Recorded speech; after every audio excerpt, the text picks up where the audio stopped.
Hi everyone, welcome back to Kingdom College. I'm Celine and we'll be going through the Selective Preparation Power Reading Test 26 today.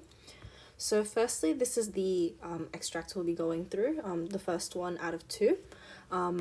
And some vocab I really want you guys to know. So surly meaning angry, glum, ill-tempered. And the hero is a victor, someone that embodies goodness and saves the environment from bad circumstances. I've continuously mentioned that you guys should start a vocabulary list. So I would really suggest you guys have these if you don't know what they mean. The most effective way of really learning these words is by applying them into your sentences and your conversations, etc. So for the first question, why were the teachers appreciative of the speaker? So I took this answer straight from the extract. I think it's the first few lines. My appreciative teachers frequently said they never met a child who was better read. My science results were loudly praised. So here we see a lot of talent, a lot of smart behavior from this composer, right? So we're not just saying they're good at science or math. This is only one part of the poem, by the way. They say that they're well read, so it's not just C or D. And they're not talking about the behavior. They're talking about the actual performance. So we're going to refer to talent. Hence why the answer is A. Now, if we look at question 2, why does the poet repeat the line, when I was your age? So I didn't put a part of the extract here because it is throughout the entire poem. And if you want to get that, then you just have to look at the poem again. I'm not sure if you guys are really familiar with these kinds of phrases, but this kind of phrase, like when I was your age, is actually really said by adults when they talk to another child. So they're actually trying to replicate that almost lecturing kind of tone, right? It's not A to link the stanzas because that's not necessarily how you can link them. You're repeating it, right? Which is not like, truthfully, that's not a great way to link your sentences. If you guys have heard of the Patel paragraph structures, don't like directly repeat the words. It's very repetitive, and it's just not, it's not showing a strong writing style. It's showing that you really know how to write one particular sentence and you're just going to repeat it over and over again. So if anything, absolutely not A. C, to reinforce the title. Not necessarily true. There are many titles out there that don't say like the actual title in the text itself. To create an adult perspective.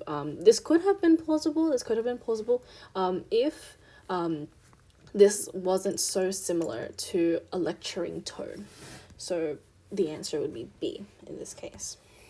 C, once again, I have not put a particular part of the extract because it's as a holistic kind of view. Which quotation best summarizes the speaker's point of view? So we're taking this from the poem itself. For A, I was seen and not heard. This is not true. They were praised the entire time. B, I was always the picture of grace. Not necessarily. When you're talking about grace, you're talking about some sophistication, but here we're talking about like how someone is very smart, assertive.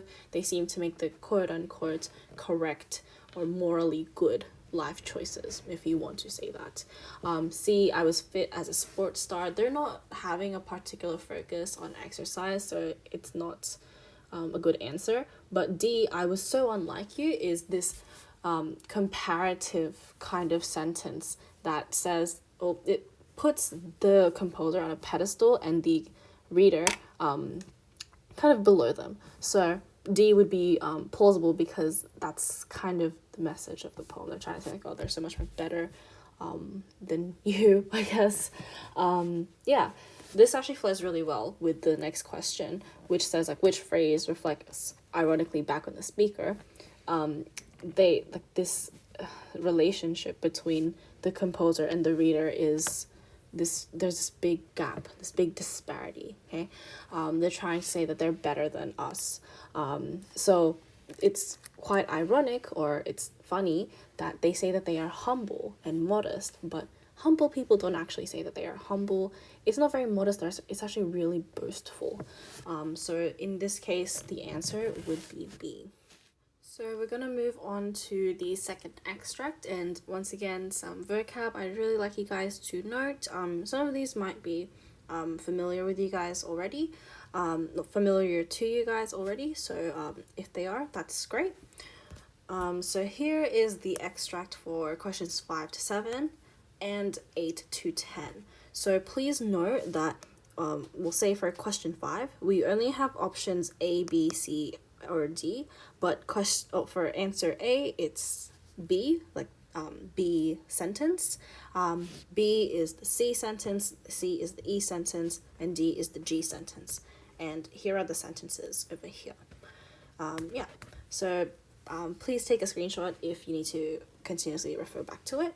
But yeah, so the extract is titled Drought Can't Rain on Kids Parade, basically speaking about how a drought can't stop a celebration, right? For question 5 and for question 6, I actually really want to highlight the Patel or Peel structure. So since question 5, oh sorry, yes, that's right. Question 5 is the beginning of the second paragraph. We're looking for an overarching theme or particular argument or subject. So it can be something that's a little bit new, but it's not too far away from the general topic. It's just like maybe it's on the same topic really. It usually supports the introduction, which is like I said, that a drought can't stop a celebration. So for question 5, we've put the answer as B or sentence C. Sentence C being, since Gulgala Central School, Year 10 students Tom Borg, Iggy Wilson, Ashley Ferguson, and Lynn Tran created highly acclaimed artwork, they are the hottest thing to come out of Gulgala. So we have this introduction of these students that have created this great piece, and the rest of the paragraph is explaining this piece. So this piece is called Our Home, Our Hope, and they're explaining the symbolism. Ashley has decided to explain it a bit more. They use a quote, in the paragraph, which is great. Now for 6, that is the linking sentence, right? So we're gonna take a look at our options, and if we look at A, as expected, Ashley had the final words. We're not looking for a concluding sentence that summarizes every, like the entire piece itself. We're just looking for something that probably summarizes, or reinforces the ideas of this one paragraph. A is too, it summarizes like too many ideas that have not even been introduced to us yet. For B, for B, it can't be this. Gulgala is a town located in New South Wales outback. This is a completely basic sentence that's factual, that if anything should have been included really like in the introduction when they're introducing the suburb. C, we have already used that. And even still, we can't use this sentence because it's introducing new topics. Now, D is a great option. If it wasn't for Ashley's exuberant self-confidence, this interview would have been as empty as Gulgala's main street. So it just it concludes that it concludes the composer's thoughts about this interview, but also the fact that they mentioned Gulgala's main street is really interesting because they can actually use this as a fluent transition into the next topic that they dive into. So question 6 should be C with sentence D. Hopefully that's not confusing. Now for question 7, once again, let's focus on the structure. This is the beginning of a paragraph. So let's take a look at our options. Cool. So questions 8 to 10 go closer and closer to finalizing their opinions on the text, on the piece, sorry. So for question 8, we're looking at the final sentence of a paragraph. I just want to note that the very first paragraph in this slide, Iggy is speaking, And in the paragraph that question 8 is in, Ashley is speaking, then they speak about Tom. So we have 3 out of 4 people in said group. So if we look at option C here, Tom has already spoken, has been spoken about, Iggy has already spoken, Ashley is speaking, and Lynn is the only person that has not been mentioned yet. So it makes it perfectly understandable that for question 8, we would put sentence E. Lynn's a whiz on the computer, so she set up the website for the artwork.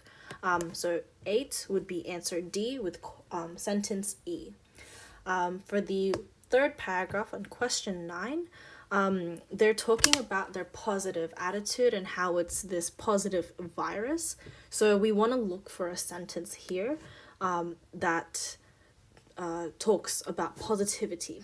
And the sentence here that talks about positivity is F, the positive energy of this virus. Note how they used, they compared happiness to a virus in that paragraph. The positive energy of this virus eventually infected the chairperson of the committee responsible for promoting the year of the Outback. And for the very last question and the final sentence, the kids will also act as Australia's ambassadors to the International Youth Conference next year. We're looking for the final word, everything that sums it up. Sometimes we have this thing called a coda, which suggests that there's a bit more to the story. Usually it's used in fictional texts, but here sometimes it's because the event hasn't happened yet, so it's you can use it basically. So for question 10, we can actually say A because it suggests that there's a bit more to the story and certain events haven't happened yet. As expected, Ashley has the final word. I'm looking forward to going overseas and presenting Galgoa to the world. It may sound strange to lots of people, but I really don't care if it rains. So that's the final perspective, and sums it up, and then suggests that there will be future events. So yeah. So for this test specifically, I would like you guys to look at extracts holistically. So try and think of a general overview, look at the big picture things. If somebody, imagine somebody is asking, oh, what is this text generally about? And try to avoid just repeating the title, because if that were the case, then you wouldn't really need to read the text, you would just need to read the title. Anyone can do that. So try and look at general themes, overarching messages, morals, etc. And then you can focus on the minute details for your short answer or extended responses where you are asked to deconstruct the text, or sometimes in multiple choice they will ask you to deconstruct it a little bit. But for this test in particular, it's about the general overarching messages. Hence why I actually didn't copy and paste many of these sentences. Now, secondly, for the closed passage, I think structure is really emphasized here. I repeated this a couple of times in some of the tests, but just really think about the Peel and Patel paragraph structure, or even just the regular introduction, body paragraph 1, 2, 3, and the conclusion. Sometimes they have little details as well, little variations, so keep those in mind. You guys will be educated much more on the different types of structures, not just in English, but maybe in history, geography, any kind of humanitarian subject. You guys will become more familiar with these kinds of structures, but specifically for closed passages, just think of where you would place these sentences, right? Why would you place a sentence with 5 million facts at the very beginning of your introduction when you are simply, you haven't even spoken about the overarching theme yet, right? So just really consider that. It's about purpose, precision. I actually think that's a really good thing to consider as well. And hopefully you guys will be able to adapt these or apply these skills to your own writing, which I think is also very important. Anyway, so that's it for this test, and I will see you guys next week.